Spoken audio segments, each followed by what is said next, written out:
তার প্রথম শিক্ষা, সাজিদের প্রথম রোজা। সাজিদ ঘুম থেকে উঠল মায়ের ডাকে। সেহরির সময়। খুশিতে ঝলমল করছে তার চোখ। আজ সে প্রথম রোজা রাখবে। বাবার সাথে সেহরি খেতে বসে তার আনন্দ যেন ধরে না। সাজিদ বলল, বাবা, আজ আমি পুরো রোজা রাখব। তার ছোট্ট মনে কত আশা, কত স্বপ্ন। সকাল গড়িয়ে দুপুর। সাজিদ ক্লান্ত, পিপাসায় কাতর। মা এসে মাথায় হাত বুলিয়ে বললেন, রোজা শুধু না খেয়ে থাকা নয় বাবা, এটা ধৈর্য আর সংযমের পরীক্ষা গো।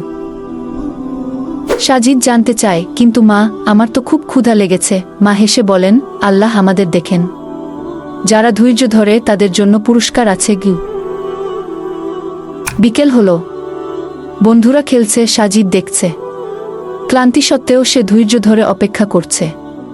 অবশেষে মাগরিবের আজান। ইফতারের টেবিলে খেজুর মুখে দিয়ে সাজিদের চোখে আনন্দাশ্রু। আজ আমি বুঝলাম, রোজা শুধু খাবার থেকে দূরে থাকা নয়, ভালো মানুষ হতেও শেখায়। বাবা বললেন, সাজিদ, তুমি আজ অনেক ধৈর্য দেখিয়েছ। রোজার মাধ্যমে আমরা সংযম শিখি। রাতে আকাশের দিকে তাকিয়ে সাজিদ ভাবে, রোজা কত সুন্দর। গল্প থেকে শিখলাম, রোজা ধৈর্য ও আত্মসংযমের শিক্ষা দেয়।